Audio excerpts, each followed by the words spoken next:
Om Yatadipo Nivatasto Naingati Somama Sopama Smrita Yogino Yatachitasya Yundatam Yogam Atmanaha Om Shantihi Shantihi Shantihi. Like a candle in a windless place, its flame still and unflickering, so too is the mind of the yogi, steady and unwavering, meditating deep within upon the Atman and steeped in yoga. Om peace, peace, peace.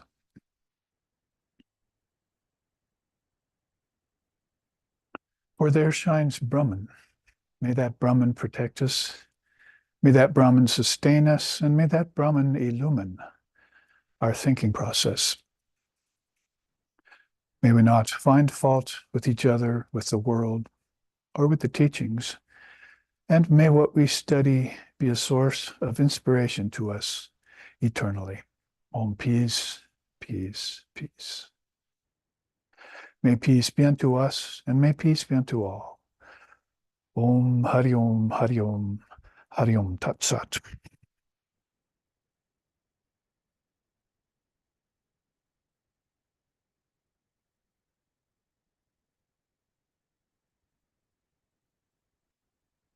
This is the fourth class of our 5-class series on the Sapta Jnana Bhumikas. Sapta, 7, Jnana, the special wisdom, not just your ordinary everyday wisdom or knowledge, we call it, of secular sciences and so forth.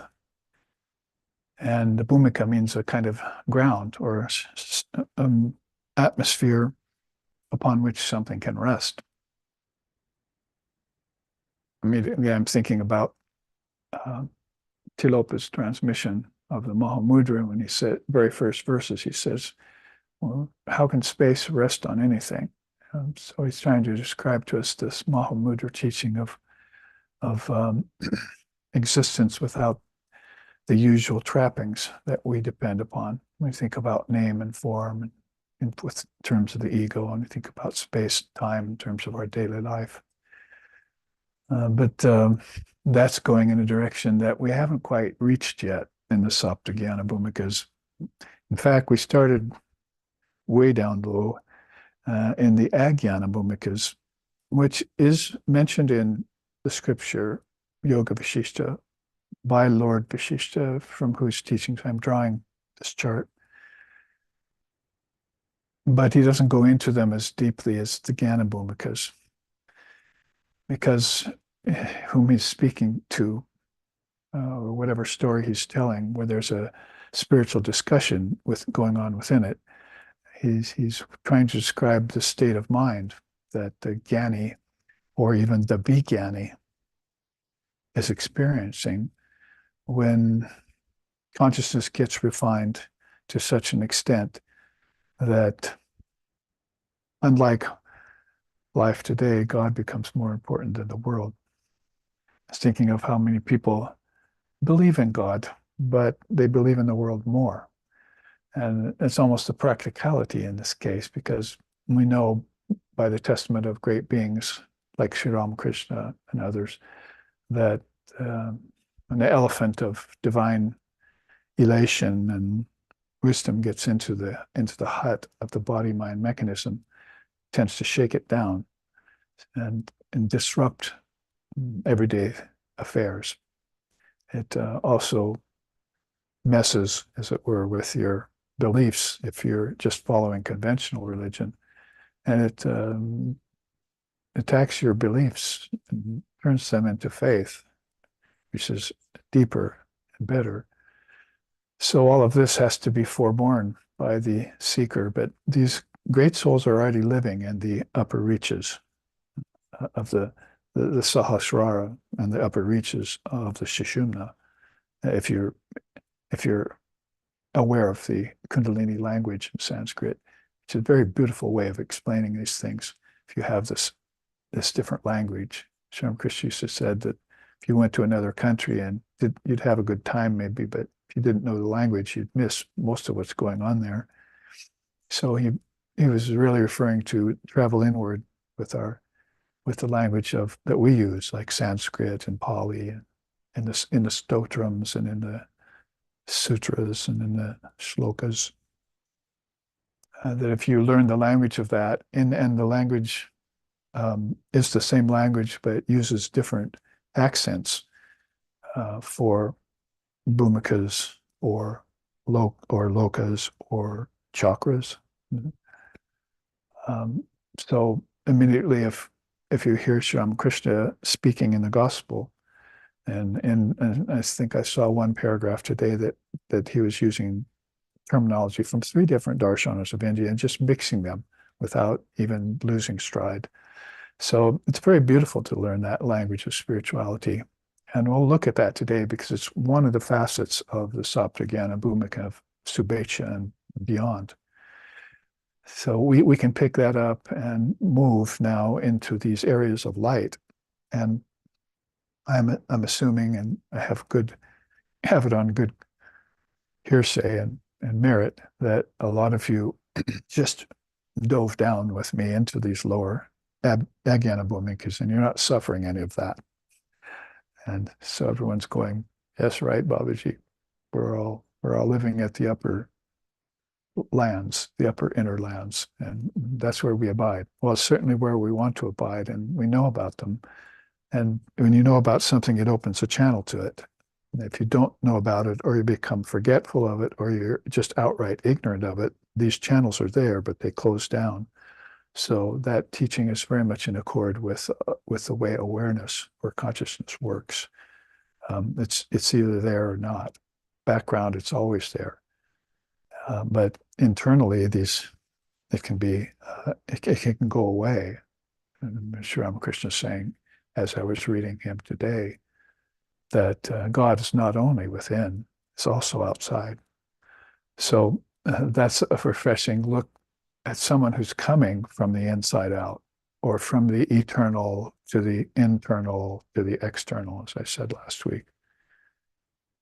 But usually most people are coming from the external and they don't know about the internal, or don't believe in the internal when they hear about it, or when they try and practice opening up their awareness, awakening their consciousness.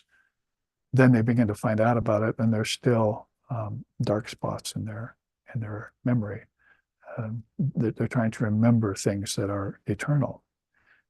So beings coming one way, beings going the other way. And there's a trikona that goes up. If you put another trikona next to it, then it's like the Star of David signia in India. So really means when you use that, some great souls have used that as their kind of their logo, spiritually speaking, that the power of Shakti, Brahman's Shakti, is always descending towards mankind. And then we have to have a similar urge or yearning. That's the trikona moving upwards to meet the Lord. Hopefully we're going to meet right there at the heart chakra, because there's 3 centers below of worlds of suffering and rebirth. And then there's the heart in the middle. And then above there's these 3 levels. For instance, where these beings are living in these Jnana Bhumikas. So if you have this explained to you, then you already are, and you have faith in the teachings and the Guru and so forth, you are going, thank you for recalling that to my mind, because now I can go home and meditate on that. I can contemplate it. I'll know where wisdom exists, and that it does exist. And I can find it inside myself. I was using over the weekend this analogy from a Zoom chat I had with one of my students the other day of reaching inside instead of reaching on. There's a bookshelf right here. If I want to reach there, I see my book there. I see the books of the Ramakrishna Order. I see our founder Lex Hickson's books. I start reaching for them and I open them up and read them and put them back on the shelf and then read another one. So I can go on doing that. In a sense, then Vivekananda will say something like, in books and temples, vain thy search. So I'll go, oh, should I not read books then? And then the explanation would come, don't reach outside for the wisdom anymore. It's all everything that's in the book is already within you. So reach inside to the bookshelf of the heart and the mind. And that's what we're going to look at when we look at this next level of Jnana Bhumika. There's this love, as we said last week at the end of the class, this love for savoring the scriptures. That is the wisdom. And then they find out that the wisdom has a source here called the scriptures. And then you find out that source here has a source within you, which is basically your own intelligence. And that has a source in the greater intelligence of the Buddhas, the Mahasiddhas, of the seers, of the Saptarishis. And this is the way then you're not going to think about reading a book that's not inside of you already. That's the subtle meaning to it.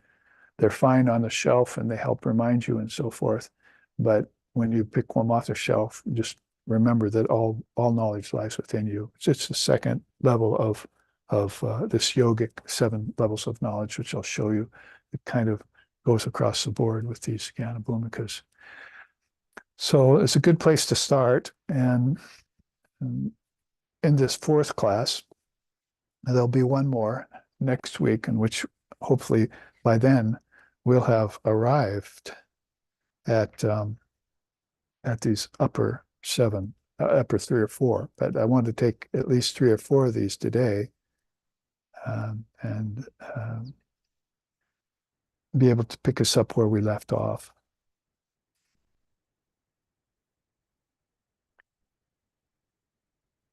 And I do look back with gratitude on our time together when we coursed through the lower Jnana Bhumikas together over the last 3 weeks, because they're very important to know about.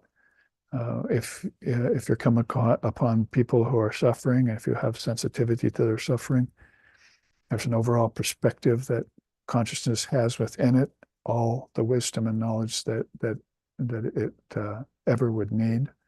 It's inherent in consciousness. It's not something that you add to later. Say, oh, I'm going to get intelligence, or I'm going to get realized, or I'm going to acquire wisdom. You're actually just remembering that it's already within you.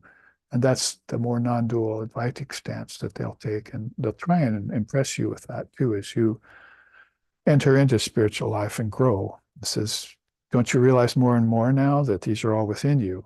First, you hear the guru talking about them externally, but then they have an internal source. And when you find the internal source, then you've already arrived at this 7th Jnana Bhumika. That is the 7th in accord to lowest to highest. And we took that last week, so I won't go through all the Jnana Bhumikas, because we saw it somewhat painfully how the soul awakens up in that. And we have to say that since it did awaken, those souls that did awaken and are now ready for higher atmospheres, for their mind to exist at higher atmospheres, that means that they had memory of it already within them. And those who haven't awakened yet, they need more time and they need more attention from the teachers. Was Vivekananda's way of saying it. Those who are not already born with this affinity for the scriptures and so forth, they're going to need more help. And so that would stand to reason that those who are born with knowledge of the scriptures are going to need less help, that they'll be able to understand immediately that all knowledge lies within you. I always think of the kingdoms of heaven lie within you too, because I don't think that Christ was only talking about lands, although Bhumika can mean a ground or a land somewhere. But it was also, since he knew that everything exists in wisdom. In wisdom's firmament, the moon of love is rising full, as the song in the gospel would always sing. And then love's flood tide goes flowing everywhere, but it always exists in the wisdom firmament. So everything here is made of Mother Wisdom, and she has become it all. She's become the image. She's become myself. She's become the articles for worship, and she's become the windowsill, and she's become the bookshelf. I'm quoting straight from the gospel. that I read that today. Holy Mother talking about Mother Kali. She's become all this. So he lived in that. That's a very high state of Jnana Bhumika. We'll see as we proceed on. So let's go ahead and proceed on past this red line and just put all ignorance behind us. Get thee behind me. And we already had a little bit of talk about that last week at class when we saw the seventh Jnana Bhumika, that is seventh in at the last one, how to developed or attracted us to the path of indifference, indifference to what's going on externally all the time. So signs of that would be lack of brooding, lack of worry, lack of concern about what's happening anywhere, because you know that the Divine Mother's going to make it all work out, or not. She'll either preserve it or she'll dissolve it. And so you're beginning to put all your faith and trust in her to do exactly the right thing for her spiritual children. And the rest of the world too is going to have to find a path to her door. If they want free of suffering, if they want free of ignorance, then they're going to have to find the queen of the land. Is said. I remember Swami Vivekananda was not accepting Divine Mother in his youth. And there's a conversation between Sri Ramakrishna and Mahendranath Gupta in the Gospel where he says, Sri Ramakrishna says, it's not good that he doesn't accept the Divine Mother. Anyone who's in the body has to accept her. She's presiding over all of these worlds. These are her worlds. So the master knows this without a doubt and propitiates her in that way.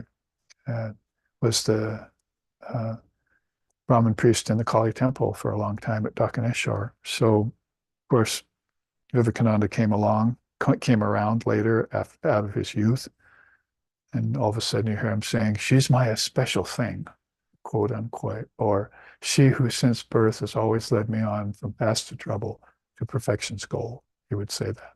Or may she, the primal guide, my refuge be.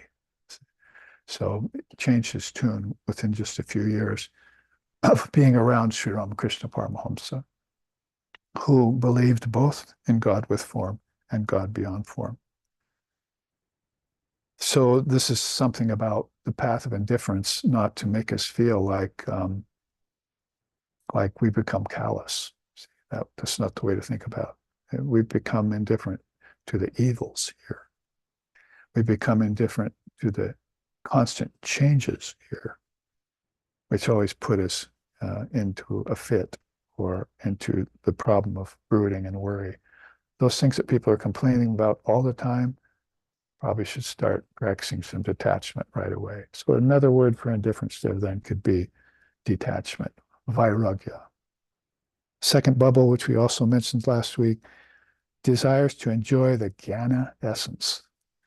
So somewhere in this juncture between deep sleep, waking, realizing all worlds are fraught with pain. It's like first noble teaching of Buddhism, right? And then this Subhecha is called the Jnana Bhumika number 7, is this recognition that it was the wisdom coming from the teachings of the gurus and the acharyas that woke me up. So and that's just a mere awakening. We have to acknowledge here that beyond awakening, and then there's going to have to be some more spiritual practice, but it's going to bring us quicker and deeper fruits. And you begin to see your character acquire some of these. This is called Dharma Mega Samadhi. Yeah, that in both yoga and Buddhism, it's a rain cloud of virtues. And you didn't remember doing any kind of work to be so fortunate as to acquire these things. They just start happening to you. So does that mean you're lucky or fortunate, or she just bestows things randomly on people? No, it means that they were already within you and they were just covered over. So she has a lot less trouble coming along and uncovering a soul that's already been have attraction to wisdom before. You know how Sri Krishna said that some people's gold is covered under mounds of earth. You have to dig all day to see a little glitter. But he said some souls, their gold is right on the surface, like with Narendra and others. All I had to do is blow away a few pebbles, and there was the gold shining. No work to awaken these souls. So that's really what it means here. There's an awakening, but it's awakening due to the recognition that those words I heard when I first read the Gita, when I first attended upon Holy Company, when I first came upon the Gospel of Ramakrishna, which was my first spiritual book when I was about 20, those all of a sudden gave me a great fealty to Jnanam.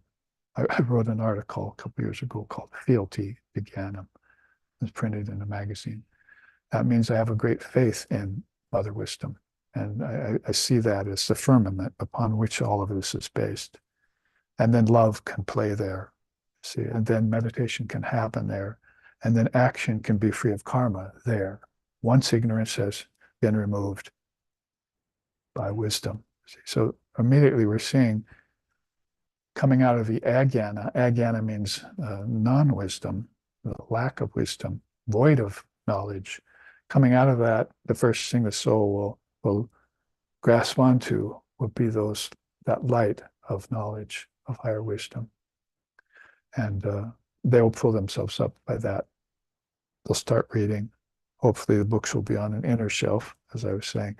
And then they'll also start going to the teachers and listening closely. And then practice will happen, but we hope.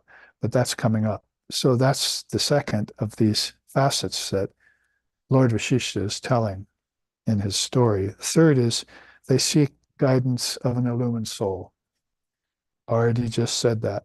And finally, studies Atmagyan scriptures. So when I looked at this today and knew I would be teaching in the level of the Jnana Bhumikas, then I remembered this chart and I want to show it to you and give you a quick rundown of, in case you're going, well, I know there's the Bible and I know there's Quran, I know there's the Gita and so forth. But Atmagyan scriptures, I'm not quite sure what you're talking about there. So I want to show you that briefly.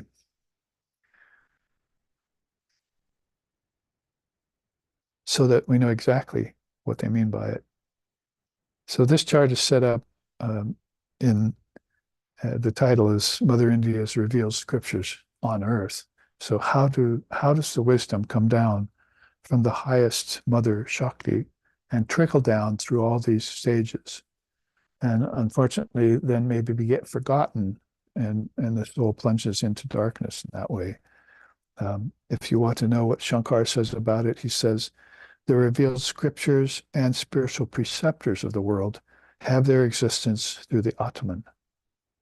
Faith, devotion, and constant communion with the wise, these are declared by the scriptures to be the seeker's direct mean to realizing it. It is hard for any embodied being to achieve a human form, achieve strength and purity. More difficult still is the desire to live a spiritual life. And the hardest of all is cultivating an ability to comprehend the Holy Scriptures. That's 5 things right there. If you remember the chart on Shankara's 7 steps and so forth, or 8 steps to realization, you'll realize that he said, first you have to have that human body and health and so forth. And then you move on and get this strength. And then the desire to live a spiritual life comes upon you. And hopefully you will, as I was just saying, seize that, keep a hold of it, and follow it to its culmination, to its consummation, and never give up or falter. So along the way, then, one of these things is going to be a piton hammered into that granite slope that you're climbing of non-dual realization that you can fasten your rope to I've climbed mountains with pitons before, so I know what I'm speaking about. Um, that is going to be this love of scriptures. And so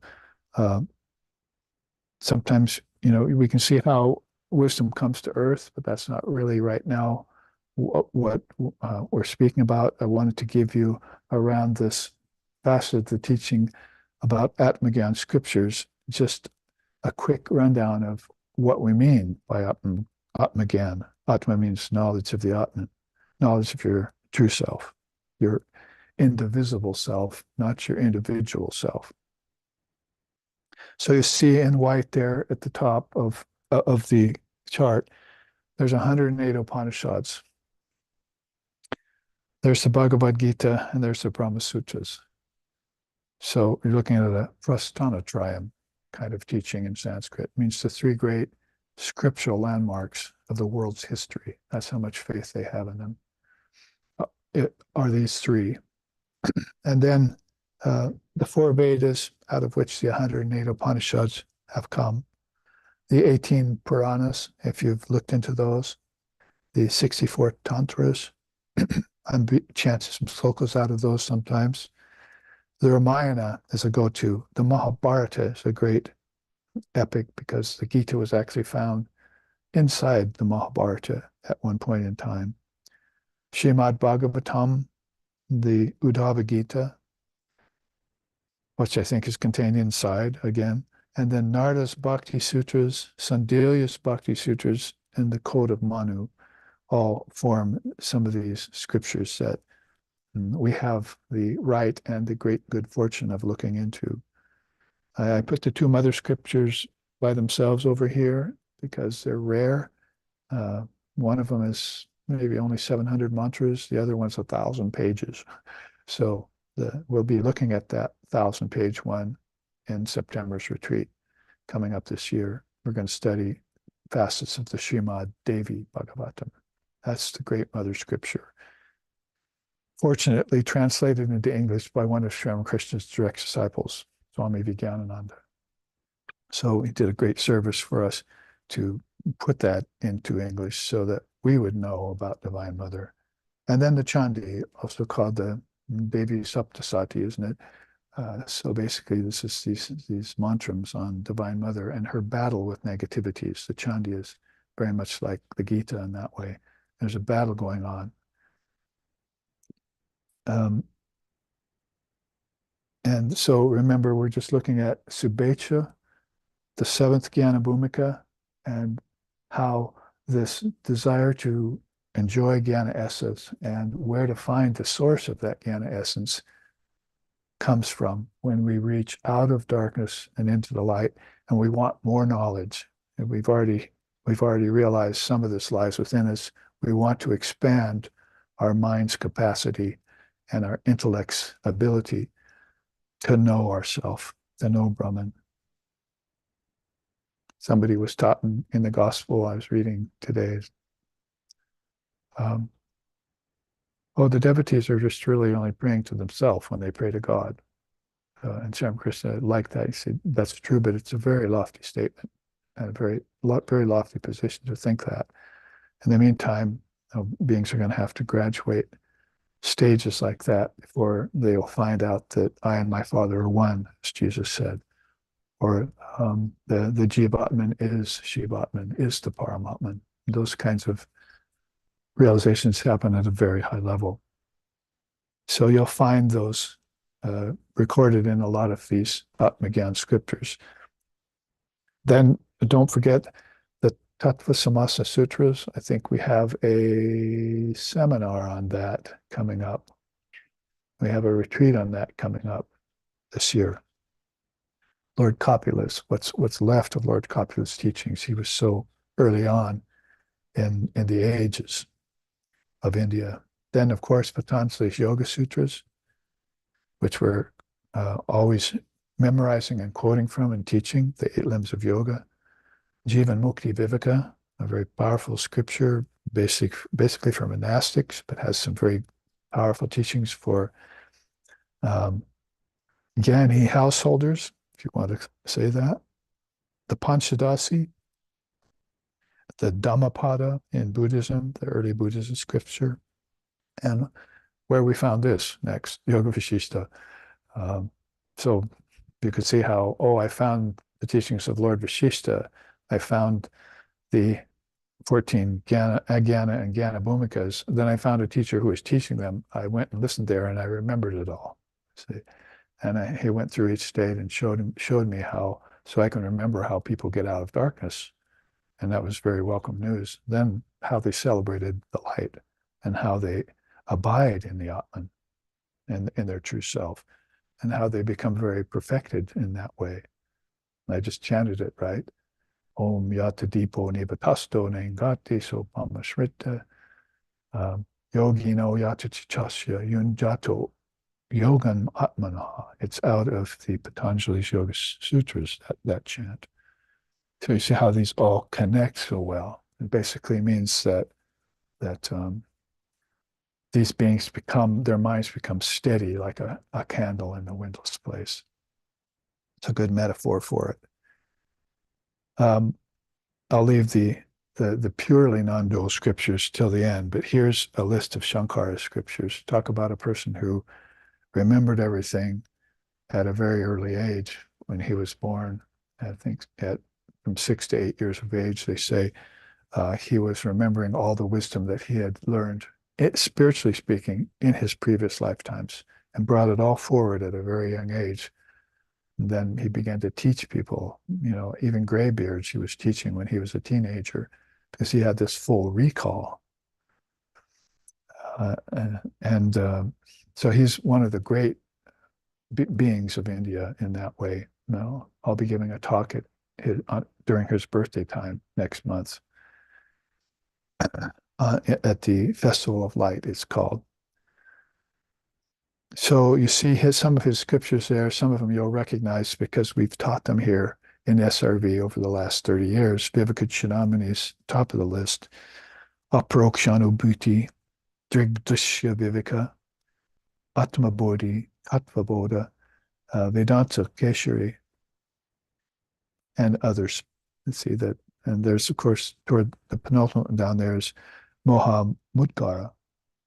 Bhaja Govindam, Bhaja Govind. I can sing it for you if you want. So that's called the sledgehammer against the rock of ignorance. So you can it pounds away ignorance when you hear the Bhaja Govinda, and when you sing it, your ignorance will just go away. Like when I was a baby, I was attached to my mother's breast. When I was a young boy, I was attached to sport. When I was a young man, I was attached to a young woman. When I was old, I was attached to brooding, fear because of old age. But alas, to the Supreme Brahman, I was never attached.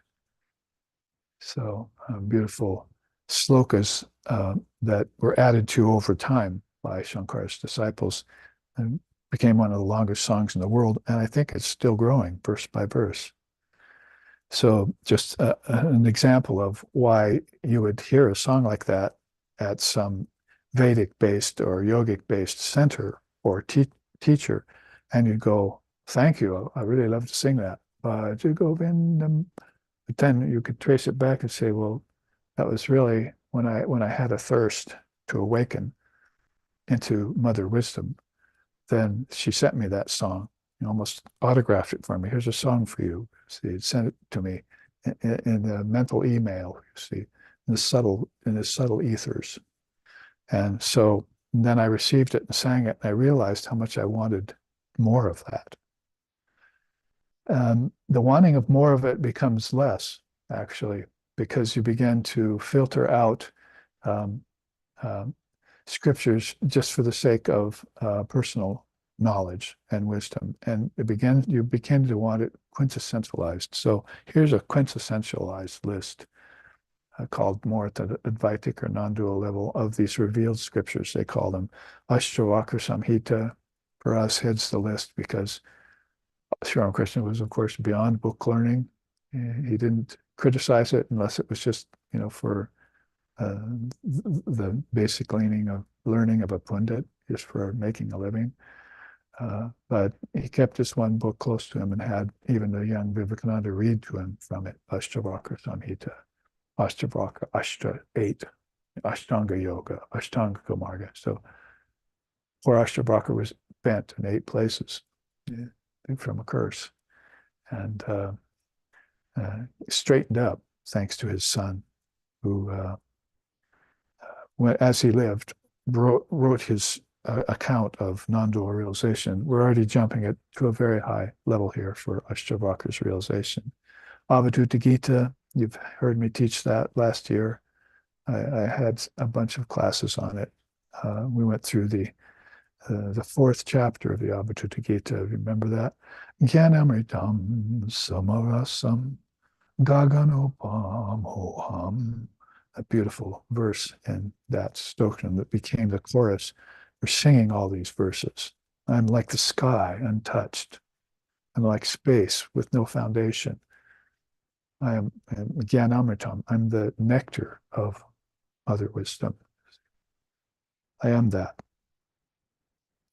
Adhyatma Ramayana, you could read the Ramayana and get a lot from it, but again, to slim it down and to find out that this particular view of Ram was that he was a non-dual avatar. He was an avatar. He wasn't just the son of a great king, Dasaratha. He was actually an avatar. So that version of Ramayana takes that stance and teaches you, it shows him teaching Sita and Lakshmana, his half-brother, and Hanuman, the great monkey god, shows him telling all of these great teachings on a more non-dual level. And then Gaudapada's Karika, and that's coming up in less than 3 weeks now. We'll go up the gorge and Columbia River Gorge, a great nadi. We'll all gather there, and we'll talk about that in depth, along with the Mahamudra of Tilopa. That's just all I really want to show here, because the rest of it is actually more of a teaching of how these got into this form, how the scriptures, how the wisdom, the Jnanamritam, came through cosmic intelligence down through the mind, made itself accessible to us, to our subtle senses, and then made it possible for us to speak about it. And then also to know about the 5 elements, that it's all a flow of this divine wisdom coming from Panchakarna down to the cosmic projection of the mind, down to the quintuplication process on Earth. There, we did that chart. That part of the chart you can look in Footfalls and find, and it'll let you know, whereas this lets you know more what it is, that some of the scriptures, this lets you know how it got here. So that's Mother India's revealed scriptures here on earth for us, for our benefit. Let's go on and graduate a stage to Vicharana. Vicharana is, like Atma Vichara, and words in Sanskrit like that always mean this process of deep inspection or scrutinizing subtle things. Again, you could just look at a book, Krishna said, like on a shelf. But to know what's in the book, you're going to have to take it down and read it and contemplate it. He used to say that about the almanac. Oh, it forecasts, rainfall for months, but there's not a drop of water in it, even if you squeeze it. So he's not talking about just the almanac for the weather watchers and the farmers, but he's speaking about how you have to look for the subtle essence in these very scriptures we just talked about, and have somebody teach you how to extract that essence, because that happened here, right? You begin to seek guidance of an illumined soul. It's very much so, and the only thing that this probably doesn't take into account in Lord Vasishtha's teaching is the mantra that's given at the same time. But other teachings, other Dharma teachings include that. We're talking basically pretty much just about the inception of, the occurrence of, the transmission of, and the receipt of wisdom, specifically. So if we go to Vicharana there, what is it? Well, there it is right at the beginning, inquiry into the nature of reality. And you would automatically think if you were uh, an advocate of Vedic wisdom and you were looking at all of India's ages, like, how it gets here and so forth, you'd automatically think, if you want to think chronological, you'd think Lord Vasishtha. And then many, many, many millennia later, you'd think Ramana Maharshi. So in between these two bookends is it's the whole sweep of Atma Vichara. How many thousands, maybe millions of souls in all of those ages have looked deeply into this wisdom and got illumined by it and merged themselves back into Brahman with its aid. Like I said, this piton, then another piton, and I attach my rope to it, pull myself up, and you're climbing back within to your true nature, to the Atman deep within, beyond within and without, really. So if you inquire into the nature of reality, then the next teaching would be, you've heard about the Atman, you have faith in the Atman, the teachers told you about the Atman, the Ramayana and Rama's told Sita and Lakshmana and all of those beings about the Atman. Now you actually have the ability to contemplate it. You might say the desire to contemplate your own self, as I just said, reading in the gospel yesterday. Basically, when people pray to God, they're really praying to their own self. So the closer you inspect via this Atma Vichara method of neti, they call it, the closer you'll come to its consummation called iti, all this, all this. And this is one of the classic yogas, like Jnana Yoga, that many souls will take. Not as many as take the bhakti path, but then again, there are some that merge both bhakti and jnana. Two wings of the bird is what my teacher called that. Bird can't really fly with one wing, so you need both bhakti and jnana to get off the ground to this height anyway. You can get salvation, and you're looking for salvation when you're suffering, but you can get liberation, which is a whole nother level of realization, where these souls are always not just free of ignorance, they don't even believe it ever existed in the first place. They just think of it as some bad dream someone's having, some darkness that they brought a light in, and oh, that darkness wasn't there ever. It just seemed to be there. This is what Maya's like, right? It's an appearance only. So you can contemplate your own Atman, and then when you do that, that's when I talked about this rain cloud of virtues.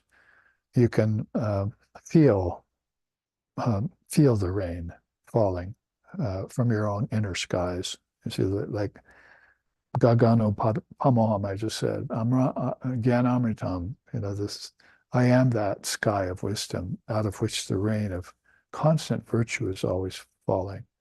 Down here, the skies were dark and they were also raining, but they were raining suffering from karmas, from past impressions, from various lifetimes. Nocturnal sleep was going on. But the awakening now has brought this opening to the samadhi of Dharma Mega. And there's just abundance of Dharmic teachings coming at me. So you can see how that my desire for it gave rise to my location of it in the scriptures. And now it's matured into the fact that it's told me about everything essential I need to know. And I started contemplating it as the sole reality. And now, as a result of that contemplation, almost unasked, I realized all the virtues are within me. The kingdoms of heaven are within me. The stages of yoga are all within me. So I'll get a chance to show it because otherwise I keep putting it off every week. Let's look at how that happens in yoga with a quick look at these, what you sometimes might mistake for these Jnana Bhumikas. There's another list of 7 that sometimes gets mistaken for those. And I think, so we can set them off against each other. Let's look at them. And the top half of this chart over only, you can see that one of those new pictures that they found in someone's attic of Swami Vivekananda that just became, in the last 20 years or so, became available to us. A beautiful picture that hadn't been seen before. There's two of them, and that's one of them. So this is found in Yoga Vasishtha. So those fitted for the Brahman state is a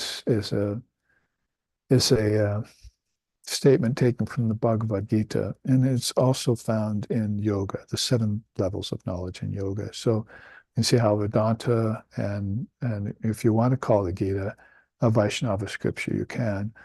And then also the 7 stages of knowledge within you are there. And this is the way they would be talked about by these great souls like Patanjali. We'll leave the quote till last. So the first stage is antaha jnanam, realization of inherent knowledge. All knowledge lies within you. And Vivekananda says, the object of work is purification of the soul to make it fit for this knowledge. So those of you who are saying, I've got a lot of work to do. I have a job, I have to raise children, I have to earn a living, and so forth. Let's take all of that and put it in the area of purification that's getting me ready for waking up for this kind of knowledge. It's a school for souls. That's karma yoga, we call it. So if you do it just as work, that's adding a lot of karma. It's very risky. It takes away your peace of mind and so forth. But if you could do that work as worship, which is a quote from Vivekananda, do all work as worship and all labor as love, as he said, then it will turn into nectar from poison. Potential poison will be transformed into nectar. And it'll come about. I mean, this first, we're already talking about it in 3 or 4 different ways here. We're seeing how out of ajnana, the lack of that knowledge inside of you, lack of remembrance of that knowledge inside you, has now come back to your memory. Chitti rupena ya kritsnamitat vyapyas tata jagat. I'm realizing that my mind and its thoughts are now being reintroduced to the ancient wisdom, the Adi Daiva Vidya, and it's beginning to awaken me in that way. And then dukkha samyoga viyogam is the next stage, the elimination of pain. It is glorious to withhold the soul from suffering with the body. Very noble, Vivekananda says, to climb out of this pain and keep your mind free of the body and its sufferings. Sri Ramakrishna talked about that too. He said, "Oh mind, take your attention off the body and put it on the lotus feet of Mother Kali. Oh mind, you can do this." You see. So that's how Sri Ramakrishna would explain his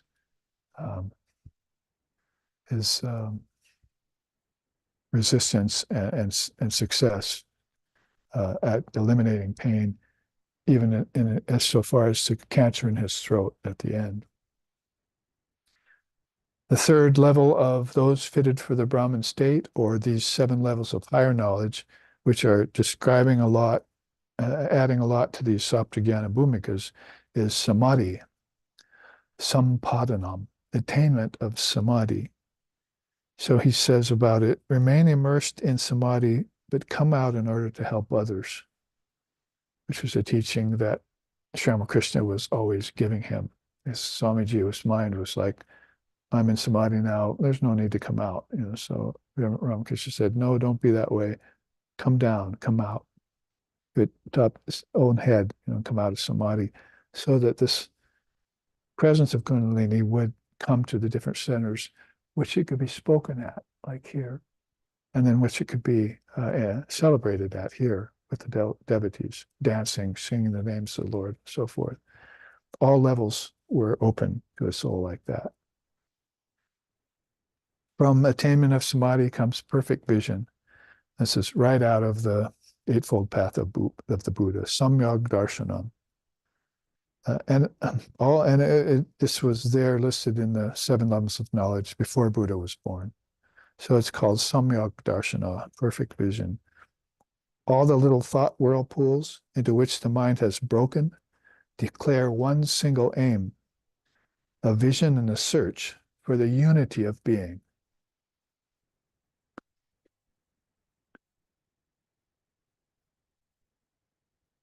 So all beings have that strong desire to have this Samyak Darshana. It'll get rid of doubts and fears and so forth, and they'll be able to live in this perfect vision. Now, when you talk about that, you're talking about here, third eye.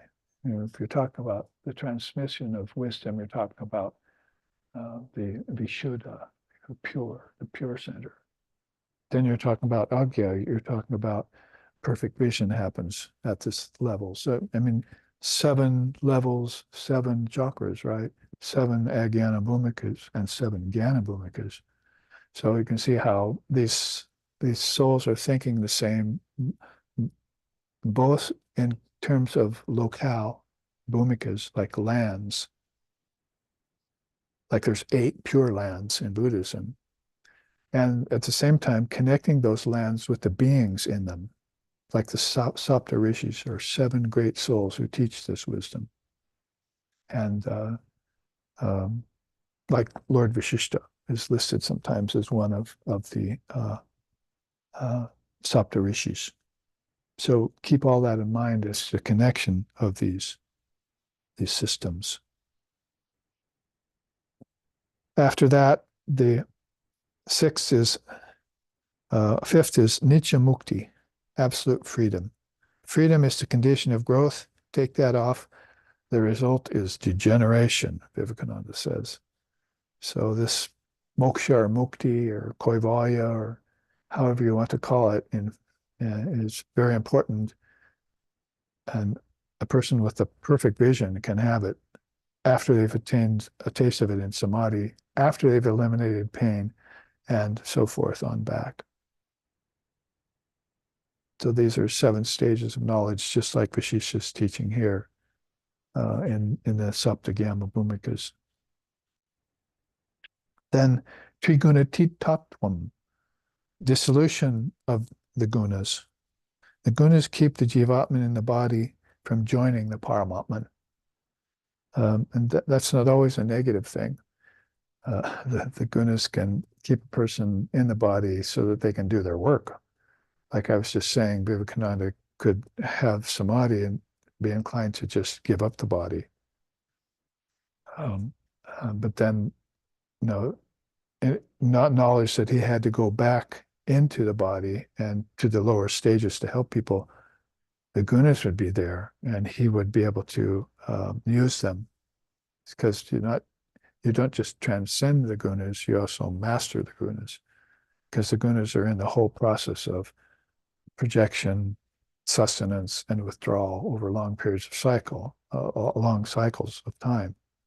So the mastery of the gunas, this is what this is, triguna, the 3 gunas, you get beyond them.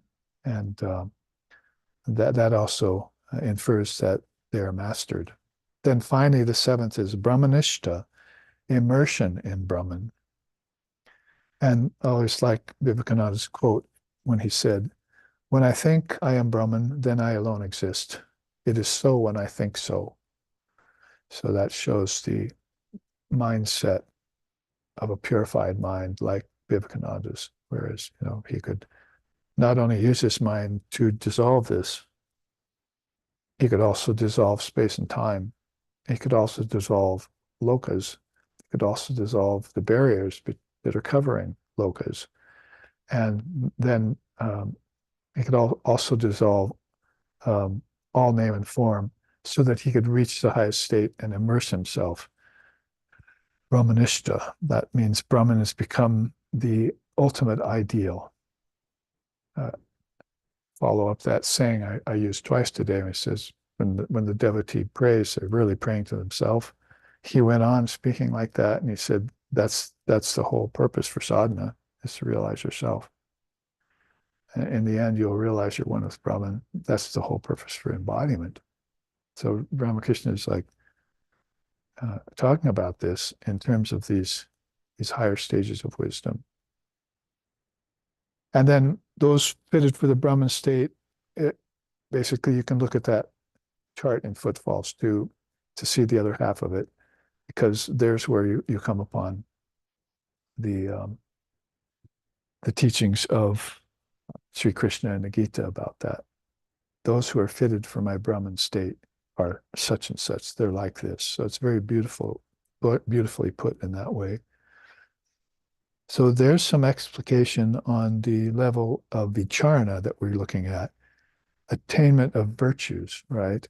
To be more specific, then let's take a gander at this chart, because I've mentioned Dharma Mega Samadhi twice.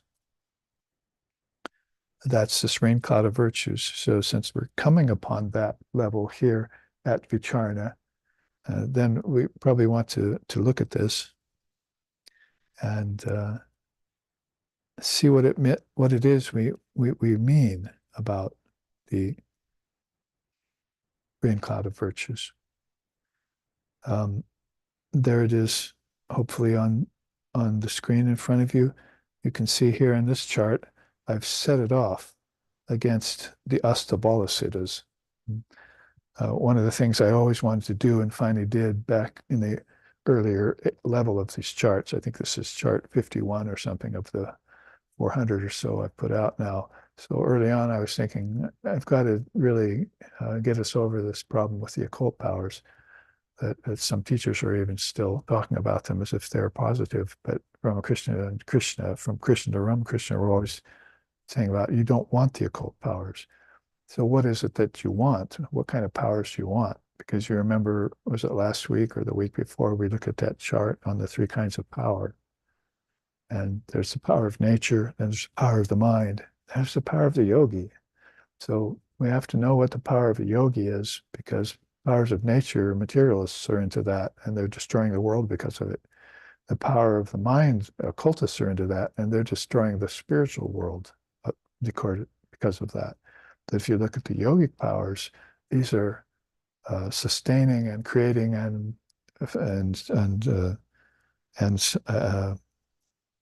benefiting the worlds. So this is why it's very important to set them off. This great samadhi called Dharma Mega Samadhi. Vivekananda was of that mind too. He said, "Herein lies the secret," says Patanjali, the father of yoga. "When a man rejects all the superhuman powers, then he attains the rain cloud of virtues. He sees God. He becomes God and helps others become the same.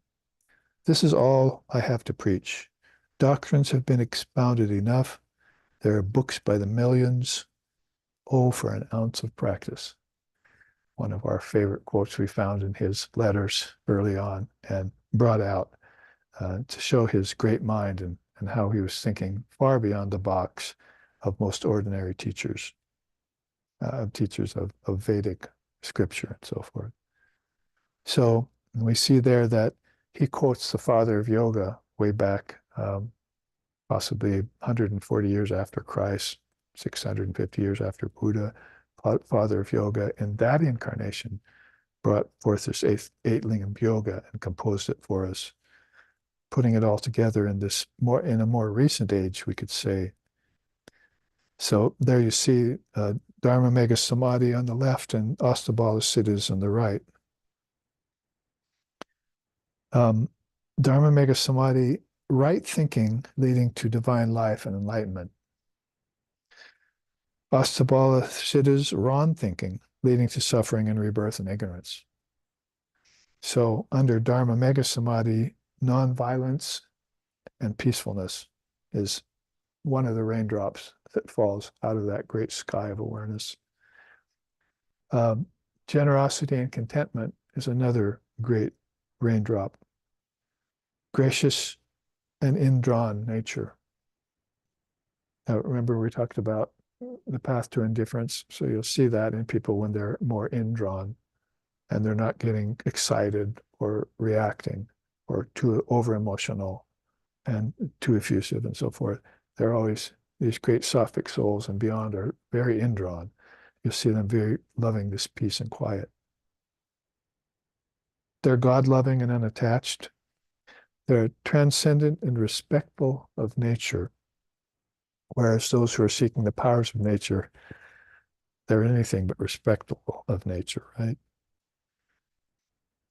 They pursue higher wisdom. So if you're here looking at this, or if you're back here looking at those 7 yogic states we just looked about, then you're already in pursuit of wisdom. So that's also this big raindrop from the Dharma Mega Samadhi falling from the skies of your own awareness.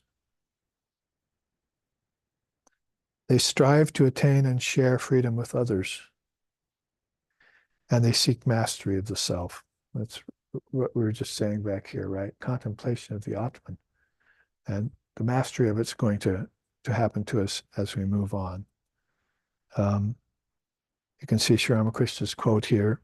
The occult powers, comparatively, are like crow droppings by the side of the road. Nobody would want them. And there you see them, warlike and domineering, selfish and covetousness, jealous and meddlesome, materialistic and possessive, curious and manipulative of nature and its powers, attracted to psychic powers, uses life for enjoying desires, tries to influence others through wealth and vanity, seeks mastery over the worlds. So across the board, seeks mastery of the self. Over here, seeks mastery over the worlds, dominating power.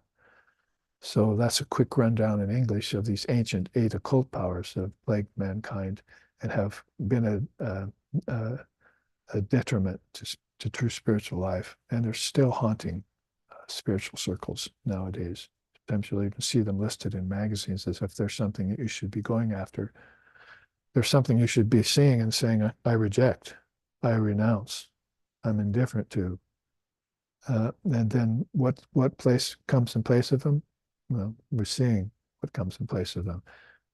The rain cloud of virtues inside of your own self, as you're contemplating on the Atman, comes forth. And so that's a quick look at side by side what's virtue and what's occult. A good way to put an exclamation point on this particular facet is to read Father of Vedanta here, Vedavyas. He says, the state of superconsciousness or samadhi is often called the rain cloud of virtues, inasmuch as it showers nectar-like drops of immortality on living beings in the world through higher wisdom, right? Through higher wisdom. All the negativities, like the hosts of vasanas, that's desires, in base human minds, are then entirely destroyed, washed away in this rain cloud of virtues. Thus, the rain cloud of virtues is the name given to samadhi in the Ashtanga Yoga of Patanjali. So that's why we quoted up here. Quoted that Vivekananda too, like Vedavyas said, according to Patanjali, you want to avoid these occult powers and instead seek samadhi, which brings the rain cloud of virtues to you. It's just one of the great teachings that saves us from spurious teachers and their misguided teachings around these particular things, particularly in a culture, in an age and a culture that's all power oriented. It might as well understand what subtle power is and begin to acquire it.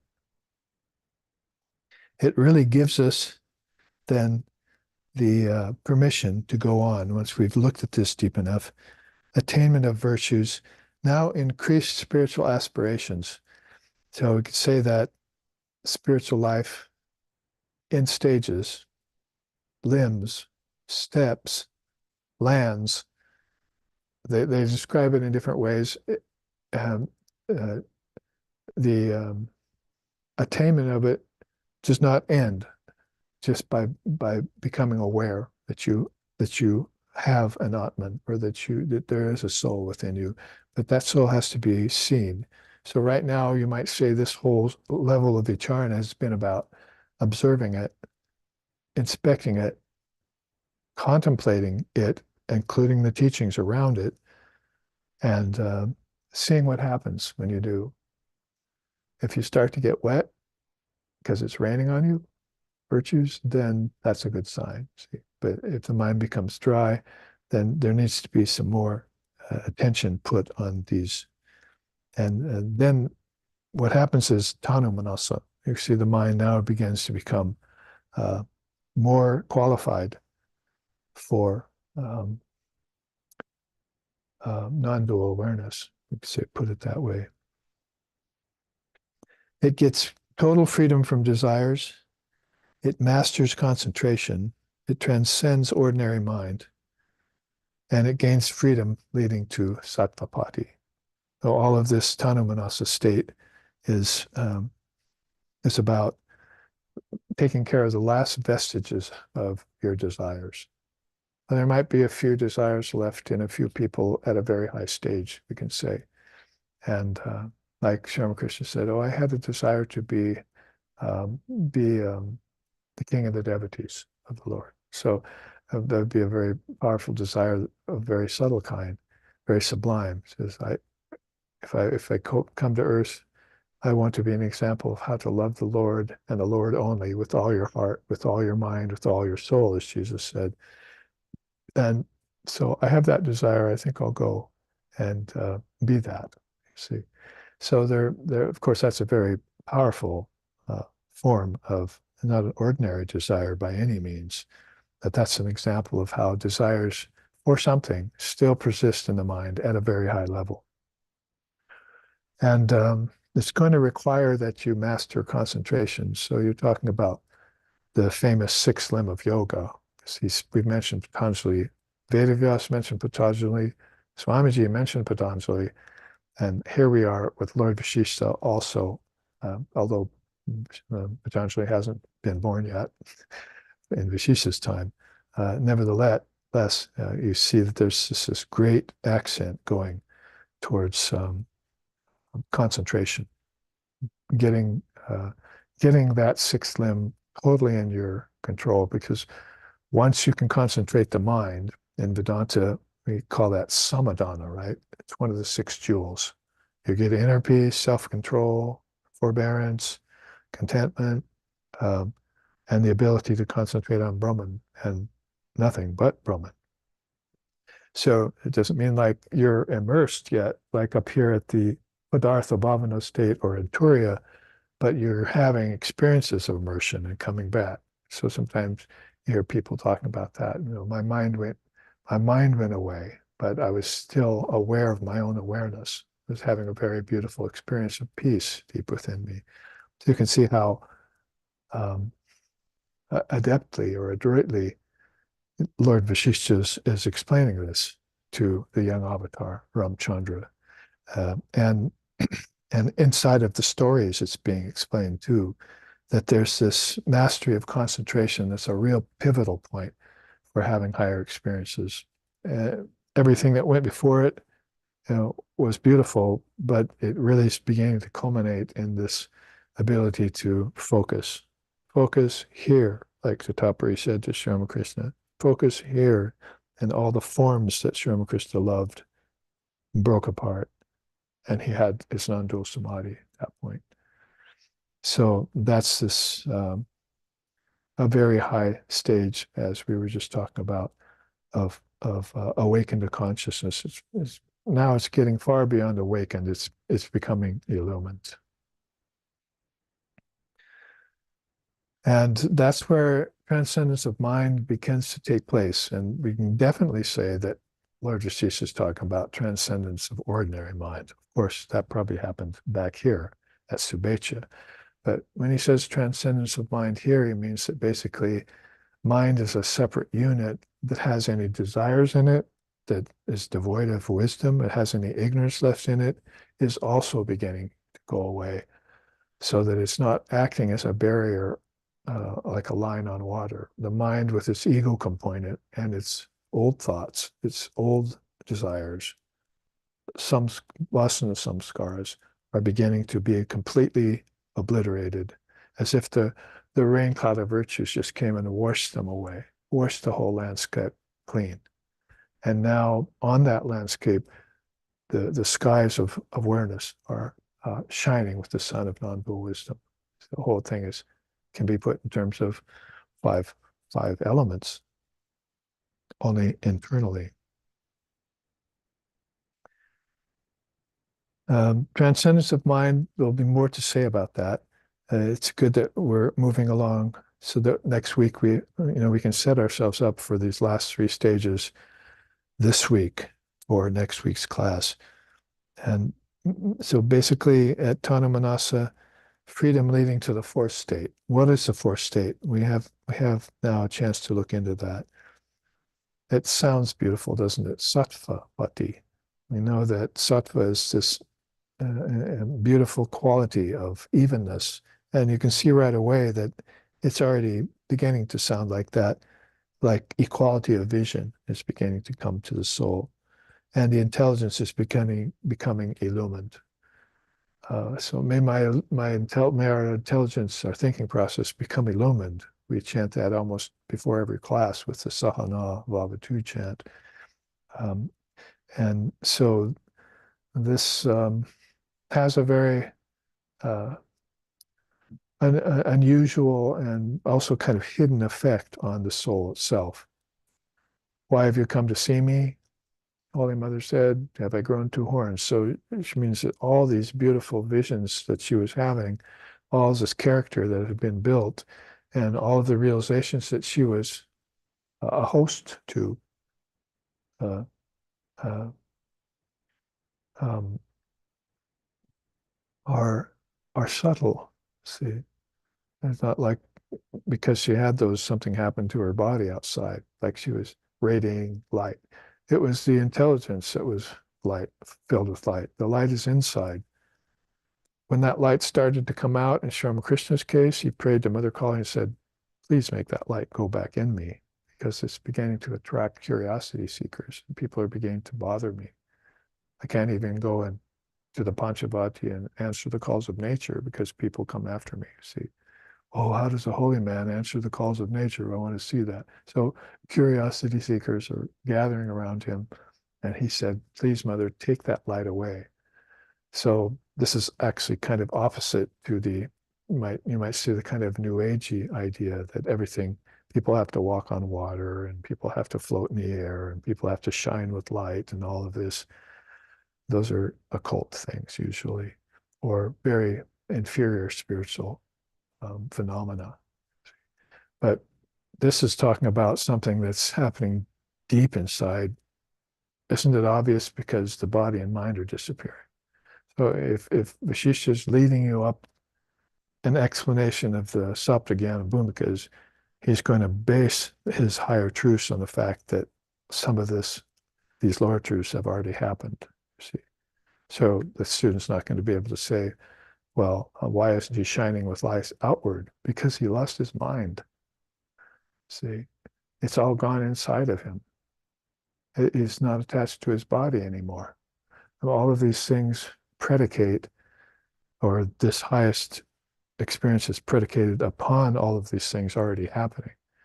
So you can't just look at a level like that and say, okay, know that level, okay, know that level, know what happens there, and make a list of it like this chart, and just go back and say, okay, I understand that.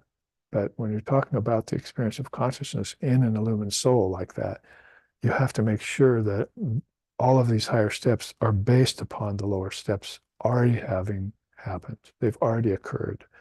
And then it will make sense to you what light is and why this light is essentially within you. And that when it does come out, the souls will say one of two things. They'll say, I don't see it in myself. Ramakrishna was always saying that. He says, what do you see? I see a light shining out of you. I don't know anything about it. They'll say either that or they'll say, make it go away. It's in the way of me teaching you. because you're getting sensationally attached to the light that's so-called coming out of me. You're not listening to the wisdom, you see. So there are words for that in Sanskrit. Kalpana matra, for instance. Basically, they're living in imagination rather than wisdom. It's a word of teaching in Sanskrit. The seers know about it. Oh, that person, they have a huge spiritual imagination, but they're overlooking all the knowledge I'm giving them. And this is what we've come to call the New Age in the West. This when there's these great teachings from India first, and then Japan, Zen, and then Tibetan Buddhism later in another decade, and so forth. Uh, Chinese Buddhism, Dzogchen, and so forth. They all started coming to us, and what did we do with them? See, um, we were looking for sensation and power all the time from them. We were naive about what spirituality actually does to you. It doesn't cause you to grow two horns or walk on water and all of that. Um, those are some of the myths of conventional religion. Those are the miracles that do not build your character. They actually they actually impede on your spiritual growth. So this is why the great teachers are always, talking about those are crow droppings. Don't seek those. I mean, it can't be any more clear than that. Where Krishna in the Gita is saying, if you even have one of those occult powers, Arjuna, you will not realize Brahman. So this is something that comes back. One of the things the soul divests itself of, as it attains higher concentration. When concentration is fully mastered, these things are no longer a problem. They're a thing of the past. But you know what got rid of them, you see, by looking back and going to a teacher like Vasishtha, asking, how did that go away? Or why is it still there? Can you make it go away so it won't be there anymore? Because it's impeding my growth, and I've got some blockages here that I have, subtle ones that I used to know what I had to divest myself of in forms of gross desires and all that. I knew those things were impeding me. Now I'm at a higher level. Things are impeding me, but I can't see what they are. It's a common complaint among spiritual aspirants at the intermediate level. The beginning level, it's pretty easy to see what had to go away. At the intermediate level, towards the advanced level, if you want to talk about it in terms of 7 stages or 7 levels, then that's what's on their mind. That's what's on the mind of the aspirant. So, yes, at Sattva-padi, then we'll probably pick that up next time. I have a few other things to show you there that we wouldn't have time if I launched into them right now to finish. So let's just review there. The mind adheres to truth. That's a beautiful thing right there. So it's Atmagyan, not Mityagyan. Mityagyan, false way of saying, is gone. Bhranti Darshana as a antaraya in yoga, deluded seeing, is gone. And so they don't have to worry about that anymore. Because concentration has been mastered and the mind's propensities as a unit, as a conglomerate, a body-mind mechanism, a psychophysical being, has been dissolved. Now they can begin to adhere to truth and truth alone. Like I was just saying, Samadhana and Vedanta, one of the 6 jewels, they can think about Brahman without anything in the way. So I sit down for my meditation, sort of like I got up from meditation yesterday. I was in a good sattvic state. I went through sleep at night. I went to work the next day. I sat down for my meditation again, and I just picked it right up where I left off 24 hours ago. So that's this constant state of even equanimity that we saw back here, right? arrived at a kind of equanimity of mind. So that can go on now, despite what's going on outside. It's really beautiful. I mean, hours can go by and you can still be in that same state that you were in your previous meditation. Or the last time you opened up the Gita, you can open up again and be right there where you were before. This is a kind of feeble explanation I'm using right now, but it works on every daily life, you see, that these beings are like that. That's why they can put Brahman off and deal with suffering of the world. And then when they've dealt with the suffering of the world, that particular suffering or that particular person or that particular instance, Brahman comes right back. Don't you know that's what Holy Mother meant? You're involved in all this work. You always remember God. Oh, how is it possible to always remember God? I have all this work to do with you. But I can take my Atman outside anytime I want and look at it. Can you do that? And then I just put it back in. See? So this goes hand in hand with what we were just saying, right? That this light is inside and you don't see it radiating out. If you see it radiating out, you probably should say, I have to be careful of that because it's an external manifestation of spirit. What I really want is to know the source of that light, not get hypnotized by the rays of that light. So devotion can be that way. It can be a scene. Wisdom can be that way. It can be an emanation. Meditation can be that way. It can be a false sense of peace, like sattva. And of course, karma yoga can be that way in a big way. I think I'm making progress by doing work when I'm not going anywhere. That's the opposite of what I've just talked about. Now I should be able to put the work away and concentrate on Brahman. These beings, I need to put Brahman away, concentrate on the work, you see. So both sides now, it goes both ways. But we have to explain and accent the higher wisdom now because we're coming to it. We're coming to understand, or back here we were vichara. We were doing vichara, right?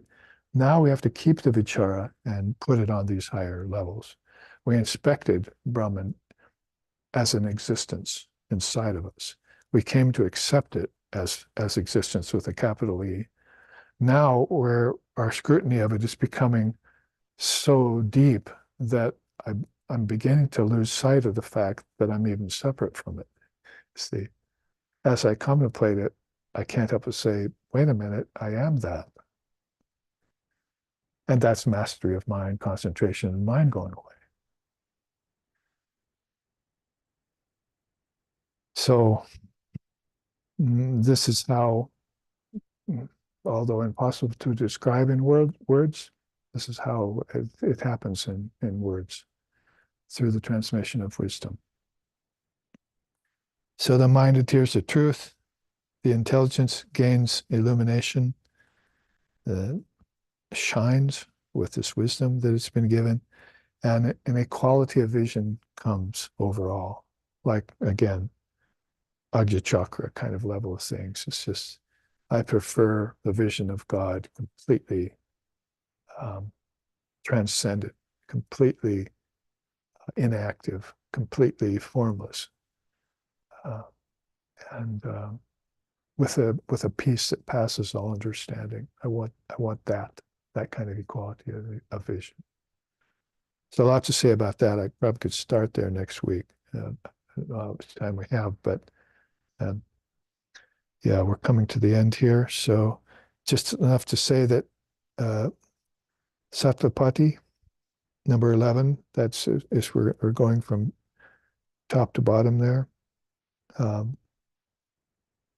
Is that one reaches mature detachment. So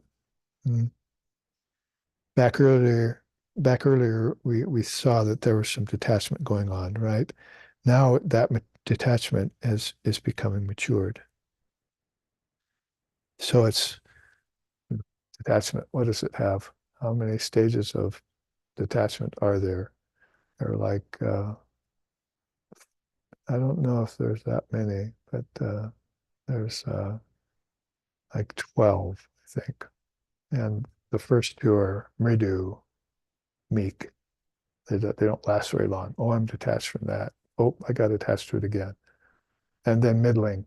There's a madhyama stage of detachment that have three of them. And then there's a the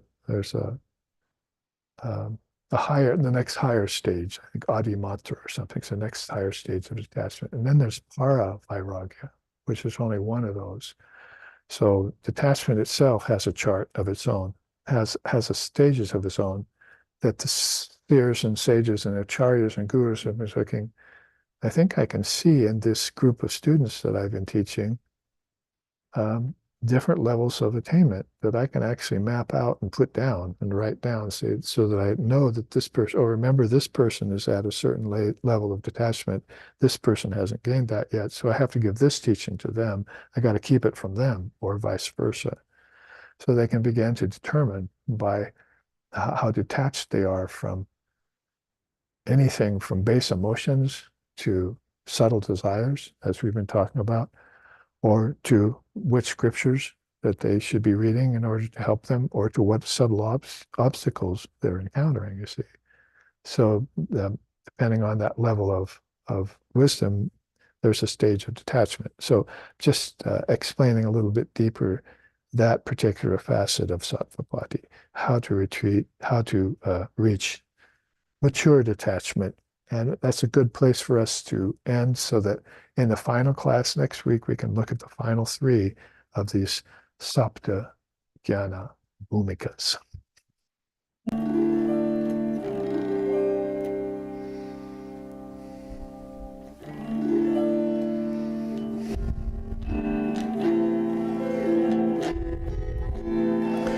Gurur Brahma, Gurur Vishnu, Gurur Deva Maheshwara, Gurur Eva Param Brahma, Tasmai Shri Gurave Namaha, Shoshanam Bhava Sindhuscha, Prapanam Sara Sampada, Yasya Paradankam Shamyak, Tasmai Shri Gurave Namaha, Naguroradikam Tattva, Naguroradikam Tattva, Tattva Jnanat Param Nasti, Tasmai Shri Gurave Namaha. Gurur Brahma, Gurur Vishnu, Gurur Deva Maheshwara, Gurur Sakshi Param Brahma, Tasmai Shri Gurave Namaha, Tasmai Shri Gurave Namaha, Tasmai Shri Gurave Namaha. Om Brahmanandam Paramansukadam Kevalam Gyanamurtim Dandvaititam Gaganasadrisham Tattvamashari Laksham Ekam Nicham Vimalamachalam Sarvadi Sakshibhutam Bhavavitam Trigunarahitam Sadgurum Ta Namami